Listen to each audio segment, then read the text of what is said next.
Know when numbers start. Numbers are starting? Very good. I can cut that out. So, hello everybody. I'm sitting here with the owner of Emerald Estate Sales. And Karl, how do you say your last name? Hi, my name is Karl Perpignon. Perpignon. Oh, I said it right. Yeah. I was all struggling to say it, and I said it right. So, Karl is one of the estate sale owners that whenever we're asked about estate sales, we hand him over to Karl because Karl, we trust his estate sale ability, and so therefore we'll suggest our customers to him. But I wanted to sit down as we're going through, starting to enter the warm days with garage sales and now with estate sales are year round. But garage sales, yard sales, stuff like that here in Michigan now that the cold season's over. Do you feel that we do more estate sales in the summertime, spring, or in the winter?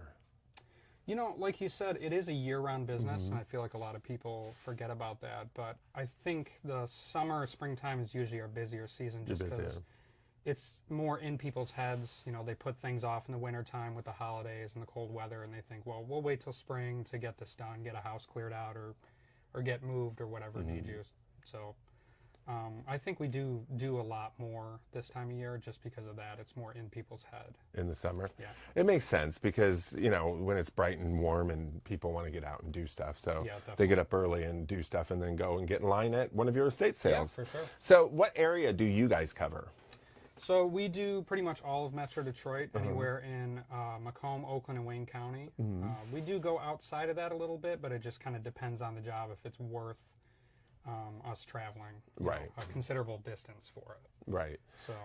So I went online and I did, well, Steve and I used to do estate sales here at Time Warp Vintage, but we stopped doing them in 2020 because of a bunch of different reasons. Yeah. So I'm a little bit familiar with estate sales, but I do have some questions for you on a general basis as an estate sale owner and somebody who this is your full-time job, so you're constantly immersed in it.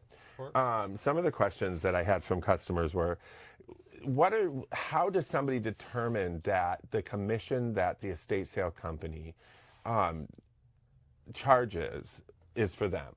Like, what's the range usually? What is a realistic range if somebody needs an estate sale and calls, which they should, more than one estate sale company to get, of course, to get their ducks in a row? What is a range on commission that would be?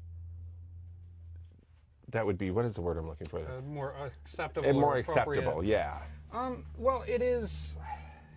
It does depend a lot on what your individual situation is. Like you'd mentioned, it is good to call a couple different companies because everybody does their business a little differently. Right. It's good to check what exactly each company is offering for the percentage that they take. Some companies may have their percentage as low as 35%, but they may not do very much. They may just come in and price things, sell it, and then they kind of leave the rest to you. Okay. As percentages get higher, typically you get more out of the service. Okay. So some companies will offer to clean out the sale at the end and get everything out of the house for you, to different varying degrees depending on the company and what they do as part of their business. So typically you could see ranges from 35% all the way up to 50%, or potentially even higher than that, depending on the company. I mean, it's all.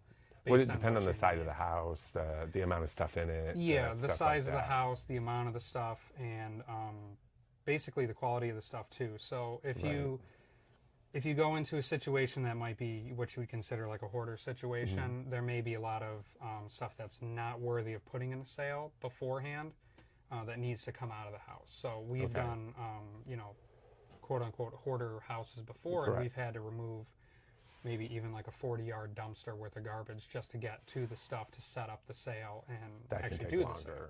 So that factors into the percentage that we take. Right. And, some companies may take their percentage and they may do a separate fee for removal and things of that nature too. So it's always best to call a couple companies and ask them how they do that exactly, because everybody's a little different.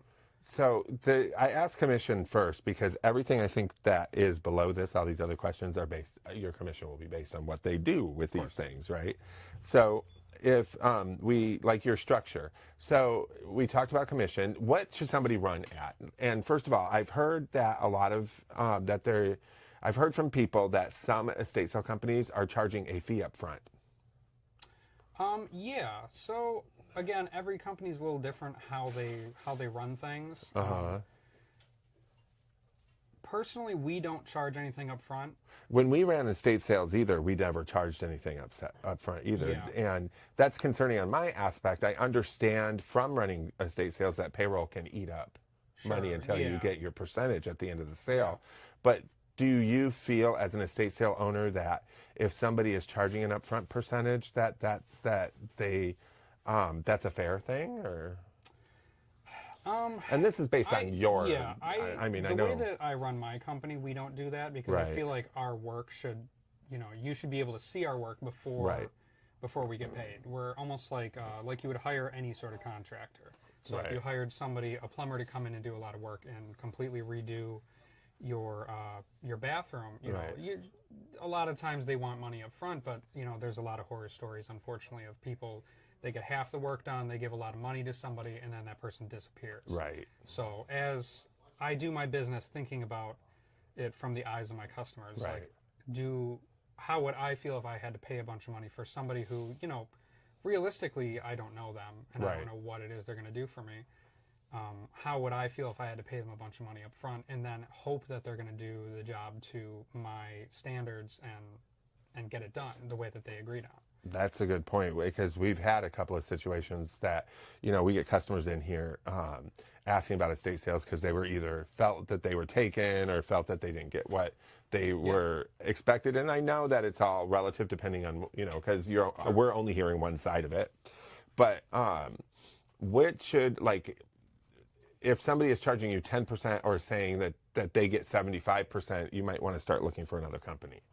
Yeah, on both aspects. Especially you got to factor in realistically what it is that they're going to be doing for you. So I mean, if you inherit a house or whatever your situation is, and it is just jam full of stuff, you don't know what's in there, it's entirely overwhelming for you. And a lot of these situations, even if they're dealing with a death as well on top of it, even I go into a lot of jobs and everybody's very overwhelmed with, and it's just a standard job to me because I'm an outside person. But I think most of the time you could tell if it's like a hoarding situation and there really is so much going on there that you can't deal with.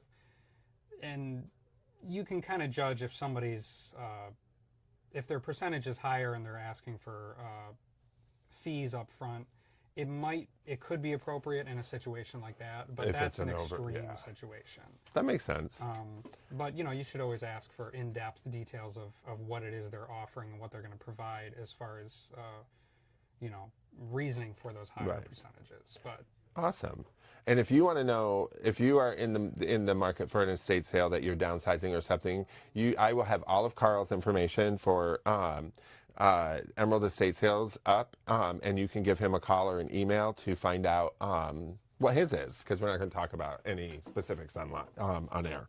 But with structure, meaning how you set up, and I'll add pricing into that, because usually you price while you structure the sale. How would you structure, and what would you think is the worst possible way to structure?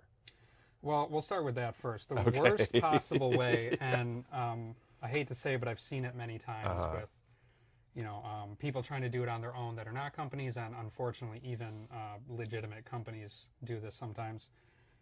They just open the door and they don't price anything, they don't stage anything, nothing's clean, nothing's moved around. They just let people roam through the house and dig through the house, tear it up, and you bring them stuff at the front and they price it on the spot. On the spot. And it's normally one person or two people there doing that. Yeah. Well, even if they have a whole crew, if that's the way they're doing it, I mean, that's a pretty big red flag right out the gate. It is, because if you approach somebody, and this has happened to us before, where you approach somebody in the basement to ask a price on something and they give you a price, then you get upstairs and you're like, well, they said downstairs that the price was this, and the people price changes. It changes by the time you get upstairs. So pricing your things is probably the best bet to keep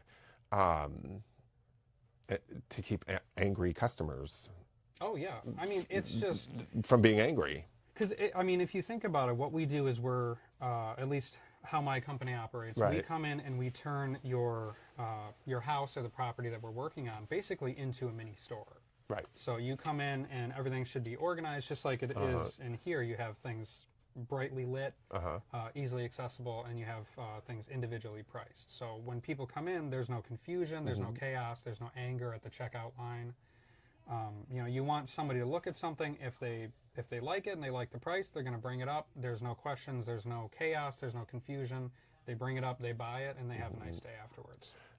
And if little things that we can't price, because there will always be stuff that you can't place a price tag on, you should see signs. You should see like signs of all pencils are X amount or whichever, something to that effect. Am I correct? Clear signage, clear and obvious signage and pricing throughout the house. Sometimes they can be index cards on there. Yeah, even if it's an individual item, like you have a painting on the wall or something, you don't need a massive sign, but just something near it that's obvious and gives so that you know. An idea, so when it comes to so all of this is within the commission, what you're doing, stuff like that. So far, nothing out of the client's pocket because they're off dealing with either the loss of a loved one or downsizing of a loved one or something to that effect. When it comes to marketing structure, meaning how you market the sale, how you get it out in front of everybody's eyes so that you have a good turnout, does your company tie that in, or is that would that be an additional fee? So my company, that is all advertising is done by us, and it's 100% covered by us. We don't charge you to advertise or any sort of fees or anything like that. So that is all wrapped into what we do. And that's how we did it too. Yeah, and honestly, I don't think any advertising should be covered by the client. Additional. I think that's probably inappropriate for any company, in my opinion, because part of our service is advertising the service to people, to customers, so they can come and buy things. Exactly. So, I figure, to me, it just makes sense, and I don't think any of that should kind of roll over to our clients. No, I don't either. You know what? We're going to take a quick break, and we'll be right back. And we're back with Karl, who is the owner, and I'm going to say owner, everything. He's got a staff, but when you're an owner of a company, you are everything. Of Emerald Estate Sales, we're talking about estate sale setup, and we went over commissions, we went over structure, marketing structure, but let's touch back on marketing structure. Where do you market? Where would I go to look for your estate sale? Well, first and foremost, for estate sales, there's several websites that you can use, but the absolute number one in probably the country, but definitely at least in Metro Detroit, is estatesales.net. Yep, that's how we use to use if you're a legitimate company, or even if you're listing a private sale, that is definitely where you should be listing your sale. You want to go on estatesales.net to find it. You can also do you put them on social medias as well? Yeah, we utilize Facebook and Instagram. Is it Emerald Estate Sales? Yes. We try to make it super easy, so our company is just our name, with or without an LLC at the end, depending on the platform. Right. So Emerald Estate Sales, follow them online. I'll put all their information up afterwards. Do we still use Craigslist and newspapers? Is that still a thing?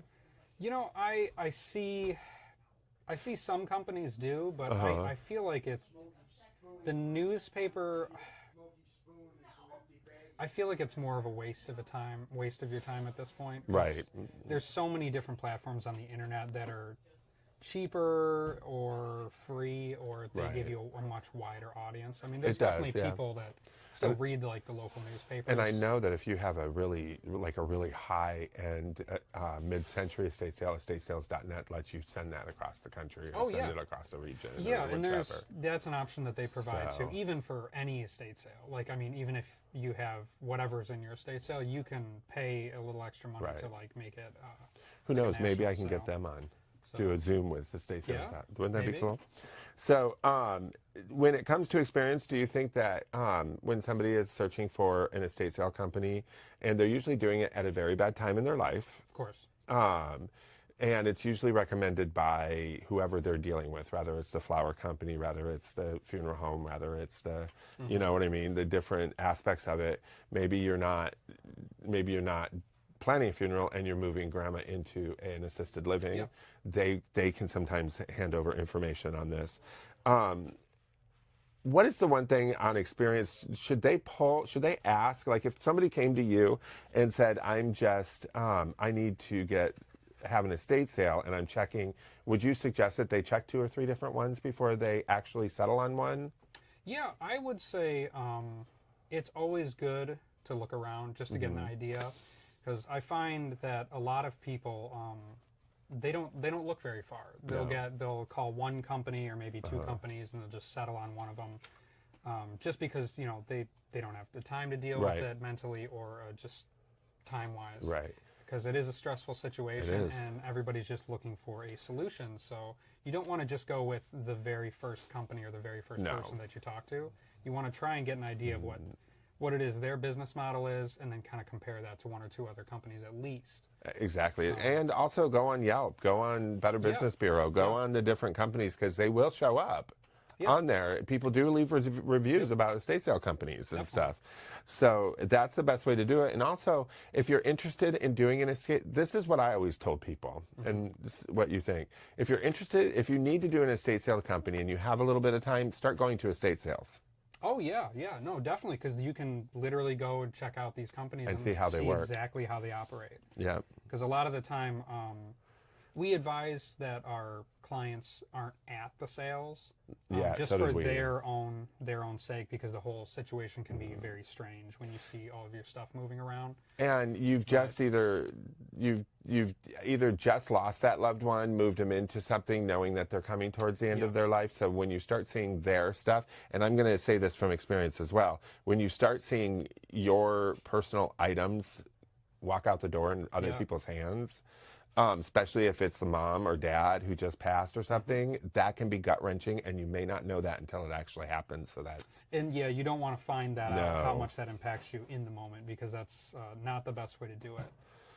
What about handling items? So one of the things that we always had an issue with, and hopefully has gotten better down the road, is once you agree to do an estate sale, we suggest that you have your entire family come prior to even contacting an estate sale. Have them remove what they want from the house prior to you even having somebody look at the house.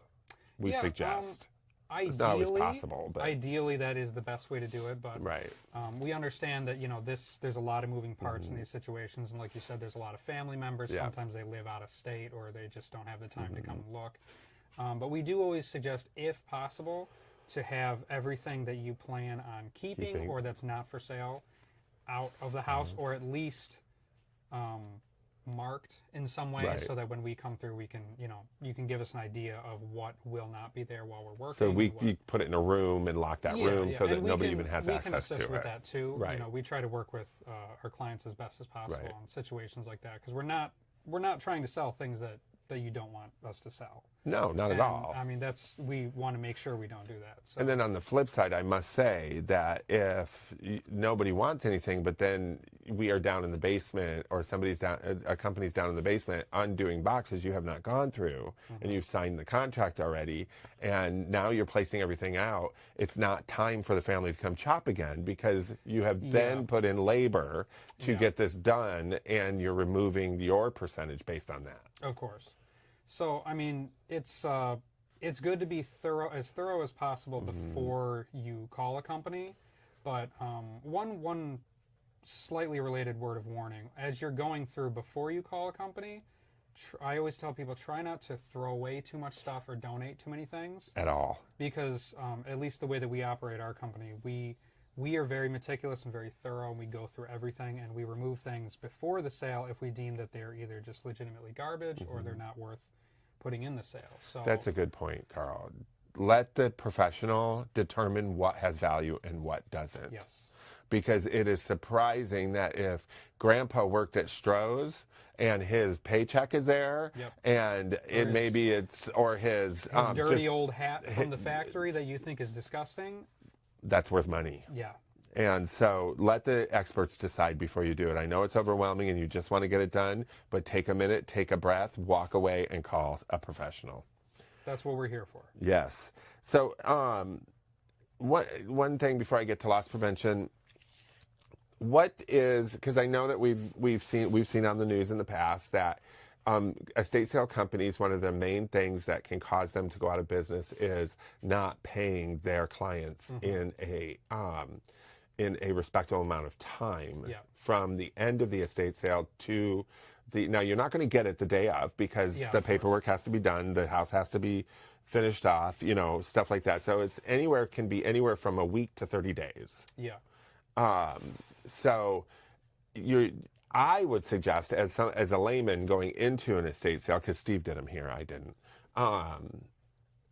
That'd be my first question after talking about percentage and stuff is what are we talking in a time frame? What is what do you guys do in a time frame or somewhat of an idea of what you would not go over? So our company guarantees that within like no more than 1 week after the sale, you will have all the information about the sale, how it went. We will have everything on our end that we agreed in the contract done and wrapped up, and you'll be paid with no more than 1 week after the sale.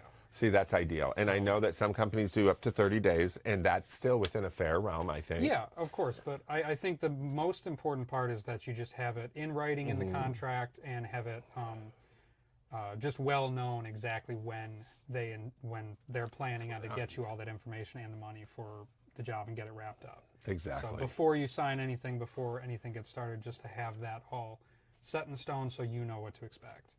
I dropped my card. Yeah, no, don't worry. That's all right. I remember the last one. So the important thing, one of the main things that I want to talk about was loss prevention, because loss prevention is meaning stealing from the sale, can be a big one. And when you have a standard home that's 3-bedroom, 2-bathroom, basement, 1 floor, what would you suggest should be the amount of people in there that work for the estate sale company? Oh, the employees. The employees. My standard crew for a standard job is at least 4 people. Again, it kind of it depends on the setup of the house and how many rooms you intend on using. So a lot of the time, what we do is we condense the sale. Right. So we will actually empty entire rooms out and close them off and move things into larger areas like dining rooms. And if there's a big basement that's big and open, we'll try to condense a lot of stuff in one big open space, just so it's easier to navigate for the customer shopping, and it's easier for us to kind of see what's going on. There's no nooks and crannies where people can hide away and shove stuff in their pocket. Right. So do you guys take things from people? Yeah. So we go around. Well, we have our little shopping hand baskets we give people to make it easier for the shop. But if they have a couple things in their hand, what we like to do is we go up to them and say, hey, would you like us to, bring that stuff up to the front? We'll put your name on it. We'll hold it for you. It'll be easier for you to shop, and you won't have to hold it. And plus, it'll be less time for you to wait, because usually they're writing that up while you're shopping. Yeah, we'll have a running total. So when you get up there with that last 1 or 2 things, you're good to go, and you don't have to sit there for 20 minutes while we total up all your stuff too. So because we're not going to sugarcoat it, estate sales can be hectic. They can be extremely hectic. Oh yeah. Especially on opening morning of opening day. Yeah. You guys take street numbers? So we usually don't, unless there's normally somebody there that will give out street numbers, and we'll honor those. Right. Usually because everybody will go to that person and do it.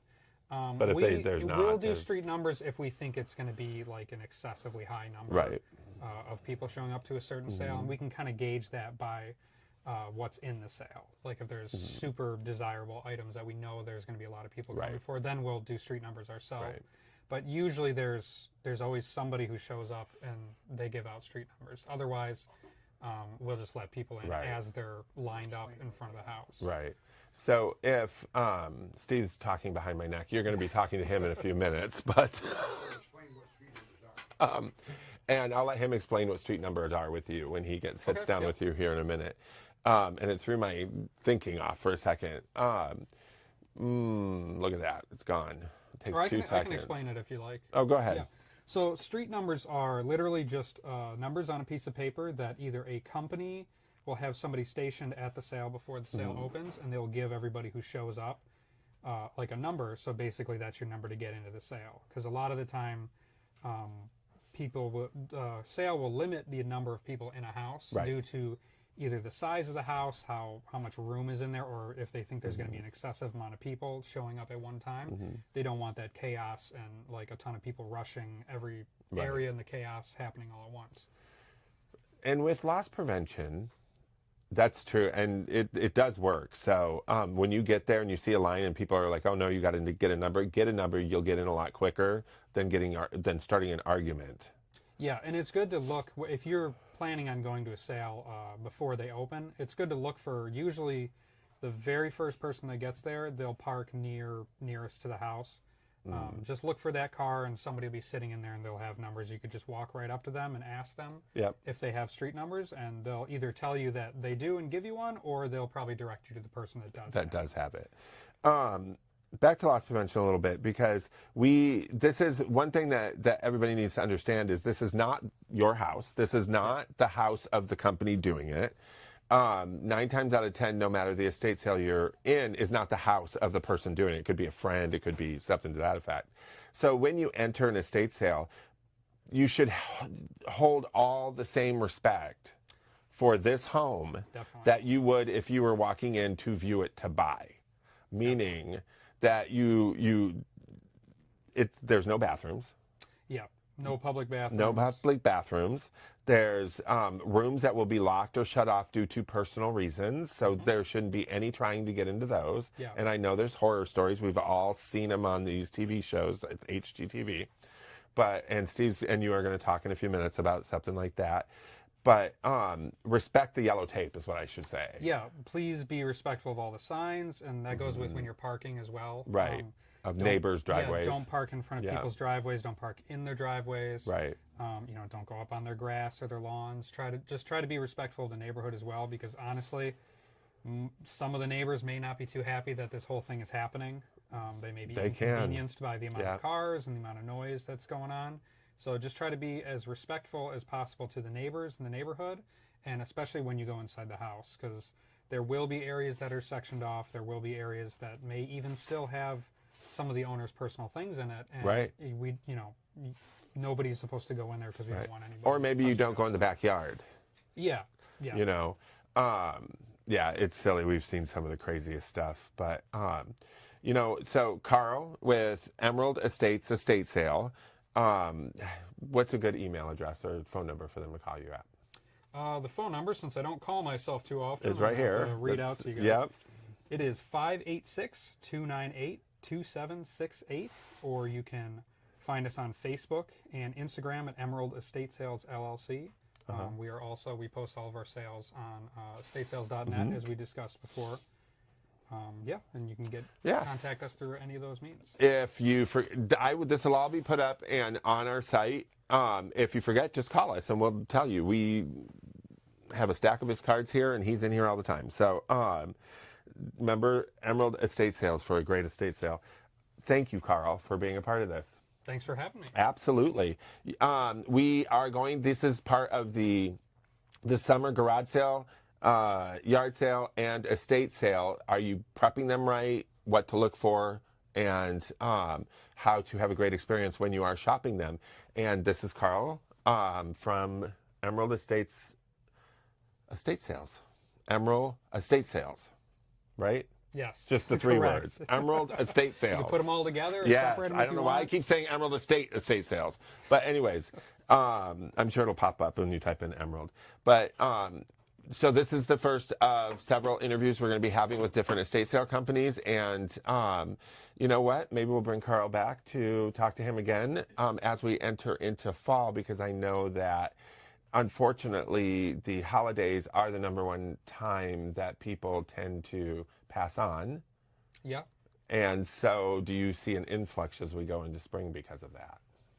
Yeah, and I think that goes with what we discussed earlier too. A lot of people only start thinking about estate sales and garage sales this time of year because the weather's getting nicer, and everybody's thinking about cleaning out things, and they're like, oh, the house we put off since Well, they lock it up, so and then passed away, and during the holidays we were so busy and we just didn't think about it till now.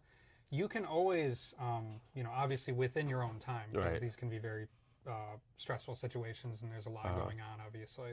But even in the wintertime, during the holidays, you can always call an estate sale company and at least talk to them and get an idea of what you should be doing. You don't have to wait until summer or spring, like most people do. And honestly, most of the time it's better to do that, because the sooner you talk to somebody, the sooner you can get an idea of what you need to do, and you could even get things done sooner. Nice. So one more question, and then we'll be done. What is your time period out now? Like, let's say somebody called you today. Are you kind of booked for the next couple of weeks? Are you, do you have... Currently, I have at least 5 sales in the works. I just don't have confirmed dates on them. But okay. So they can still get a hold of you. June and July is probably going to be pretty busy now. But... And understand that if you contact him today, if you need a clean out or your house cleaned out, the sale, whatever, within 30 days, very few estate sale companies can turn that around that quickly. Yeah, it's always better to contact people sooner, especially if you have a deadline. You should be contacting a company as soon as possible. As soon as you find out about the deadline. Yeah, especially this time of year in the spring and summertime. Yeah. Like, it's not just me that's busy. No. We're all busy. All companies are busy. When we did estate sales, they sometimes would be 6 months out because of the fact that we were booked. So you get on the ball, you guys. Anyways, Karl, thank you so much. Yeah, thanks. It was great talking to you. And we will be back with Steve and Karl talking in just a moment. Go ahead. Hello, everyone. Steve from Time Warp. I'm doing another segment on estate sales. I'm here with Karl from Emerald Estate Sales. Karl's a customer, a friend, and I also buy things from him. But we're here just to talk about our experiences at estate sales, some of the things you might want to look for and know about or be aware of. Karl? Yeah, 'tis the season. Weather's getting better, so garage sales are popping up, estate sales are popping up everywhere. I do estate sales for a living, but I am also an estate sale and garage sale junkie outside of that, so I can't stop myself from hitting up every single one in my free time. It's a disease. Yeah, but it's fun. Yes, you can find a lot of cool stuff. And you can make money at it. Yeah. We no longer do estate sales. After the pandemic, our crew had a lot of them got jobs. We're just too much work. Nothing I want to do. But Karl is one of the people that we do recommend. We have 2 companies that we recommend to people. Karl is one of them. He comes highly recommended. And basically... So what are some of the what are some of the horror stories you guys have come across? Oh, there's a million of them. Not having public restrooms, not being our home, and not making the bathroom available to customers can present problems. We've had incidences where people just went in and used the bathroom anyways, and then he was a large person, and trying to get up off the toilet, he ripped out all the handicap accessories on the walls and left a huge mess that we had to have repaired before we could settle up with the client. But people have to consider that this isn't their home. It isn't the home of the company that's having the sale either. So there's got to be a decorum or a degree of respect. Definitely. Some of the worst ones we had one where the guy had been dead for 2 weeks, and he had basically decomped on the middle of the floor, and the body fluids had actually seeped through the floor to where they had to cut out a hole in the floor in the shape of the guy's body and replace it. And every time I was working down in the basement and I would look up under that spot where I knew I could see the new flooring upstairs was, it just gave me the heebie-jeebies. That's like a Dick Tracy outline. Yeah, body it literally outline was. It literally was morbidly comical. An outline of a body, and it had been cut out of the floor and redone. There's so many things. I mean, some people are just crazy at these. Some are just rabid to find things to buy and sell. Myself, I like them when they're priced and neat and organized. But sometimes that's not where you get the best deals. Sometimes the best deals are the unorganized ones where you really got to dig and get a little dirty. And the best stories come from some of those too, because when they're unorganized, or it's like a privately listed sale where maybe it's not a company running the sale, and they just open up the house, and you have no idea what to expect. Say have at it. It's you can get some good deals, definitely, but you see a lot of strange things too. So you truly do. It's a mixed strange bag. people. The people that do this for a living are an odd lot. They don't like working for other people. They don't like listening to other people. They march to the beat of their own drum. But that's kind of what makes it fun. But sometimes it can make it infuriating as well.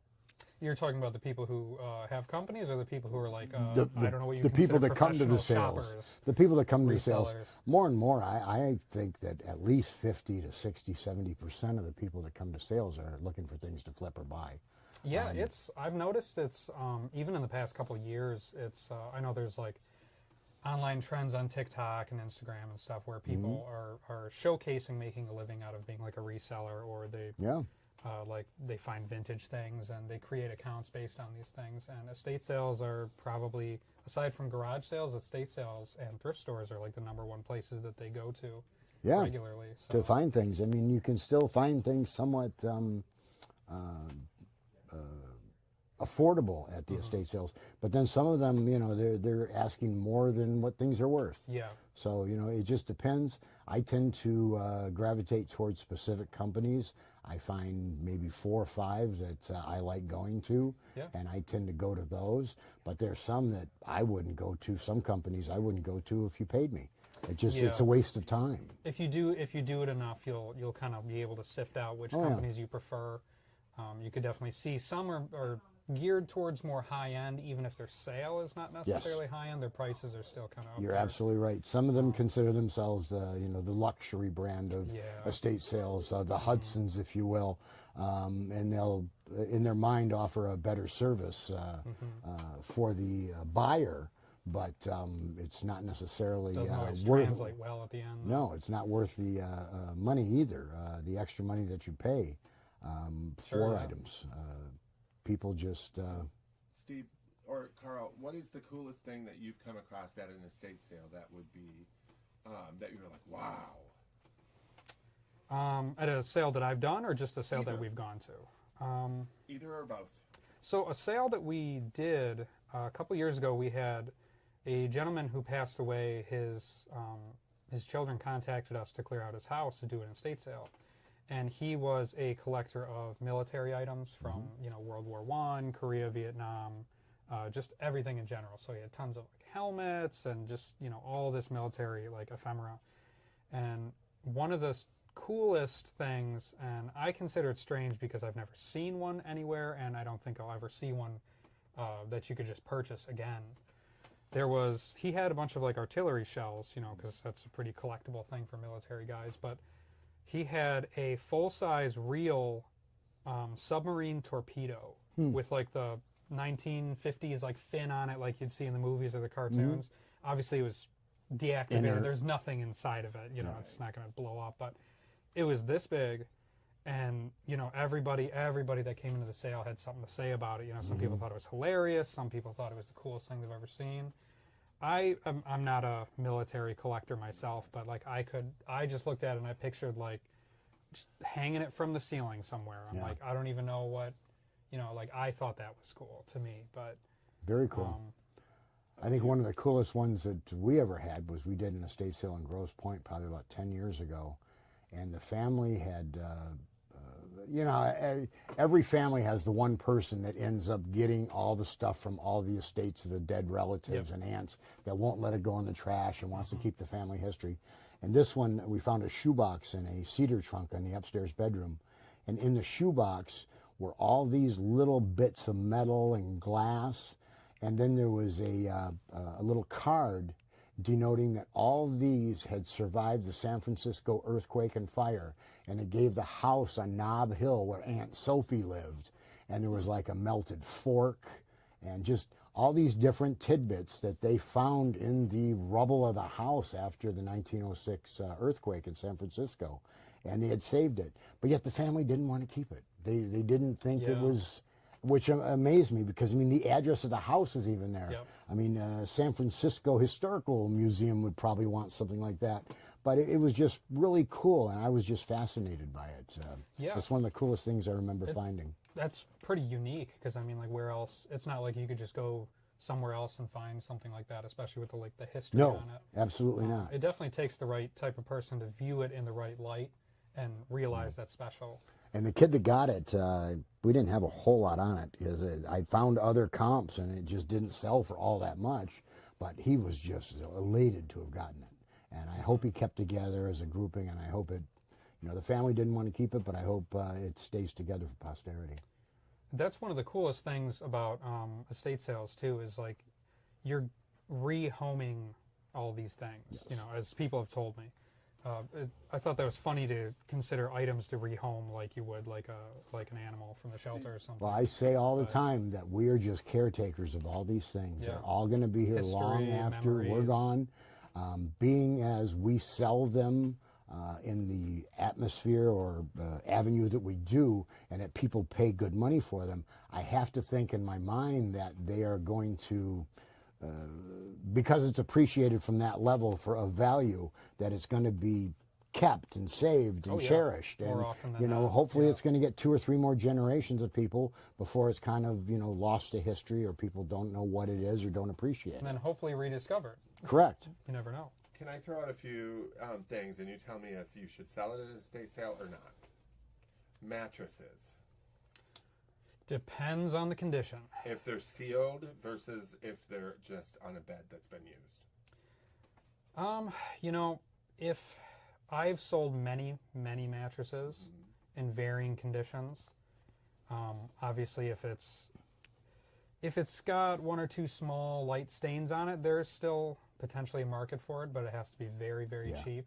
And most of the time you end up giving them away for free. But there are people that can use them and That just can't afford a need them. mattress. So even if it's not in perfect condition, if nobody buys it, I always try to give them to somebody because somebody will come pick them up. But usually, if they're going to sell, they got to be in pretty good shape if they're used. Always try to make things available rather than going in the trash. We had one we did, one of the first ones we did, and somebody came to pick up the refrigerator in a small little tiny house on a slab, and it had a apartment-sized stove that had 3 burners, I think it was, and only one worked, but the oven worked. And this thing was so gross and so cruddy and just covered in just crud. I didn't even price it. I was just going to leave it with the Assuming house, that or nobody was even gonna no look one's at going to it, want it. And when the guy came to pick up the refrigerator, he brought an older guy with him to help him carry it. And he was older, African-American gentleman, maybe 70s. And he asked about the stove, and I says, you can have it. I said, if you can get it in the truck with the fridge, you can have it. He started to cry.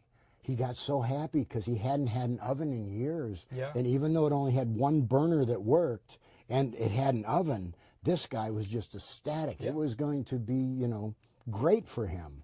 And for us, it was just a cumbersome piece of junk that, you would throw. I didn't probably think throw at the anyone would curb, want. Yeah. But here it made this gentleman's life, So that's to true get to say that. one man's junk is another man's Yeah, junk. Absolutely. Everybody's perspective is completely Especially different at when they walk these. into a sale. What about so. undergarments? They've got to be in pretty pristine condition. Otherwise, I would just toss them.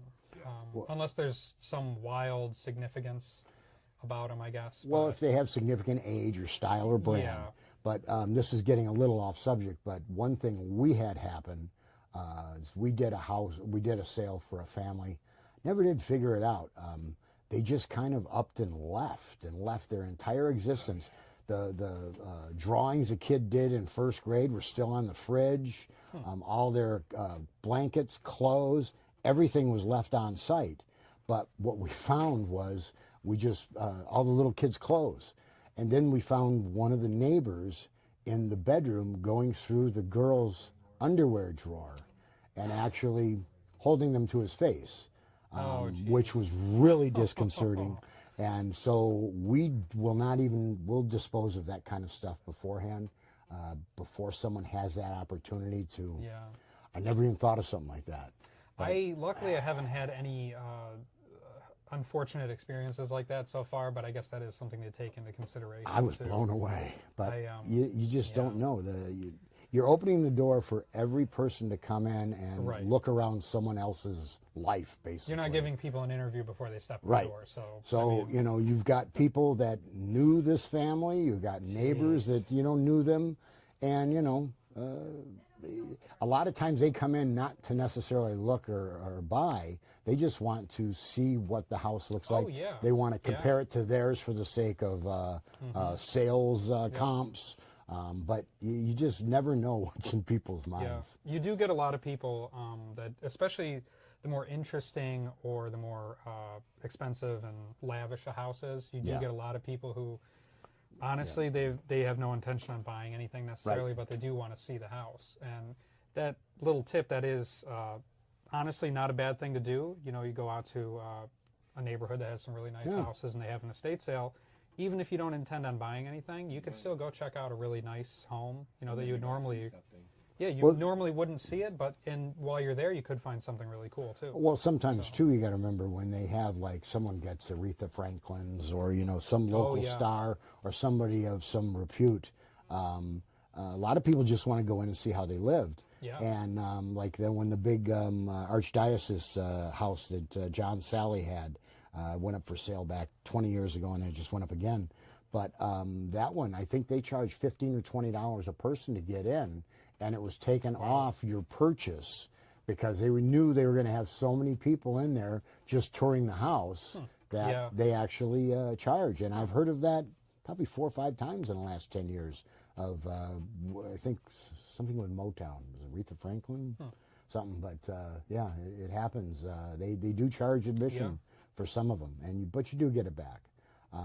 We have a lot of notable people too that live in Metro Detroit. I don't think a lot of people realize that, but not just in Detroit, but in the suburbs. There's a lot of very notable people in all different industries. The car industry too. I think I was looking at a job in Bloomfield, I think out in Bloomfield this past weekend, and I drove by another estate sale, and I had time to kill, so I had to walk down. I had to park like half a mile away because it was a busy sale, and then I had to walk like a mile up down this road that was closed off, and I mean there were just hundreds and hundreds and hundreds of cars, and I finally get to the end, and there's a line like the length of the house outside, and somebody looks at me and like, yeah, it's at least an hour to get in. I'm like, well, I don't think I have that much time, but I found out, I think it was like a former CEO of one of the car companies. So something like that, you know, those things pop up. Everybody lives somewhere, you know, so you just never know. We've always, during setup, there's always one thing, and I've heard people actually say it when they're having garage sales, because I usually pick up the thing they're talking about. But that one thing that nobody expects will sell, that one thing that, you know, there's always one thing.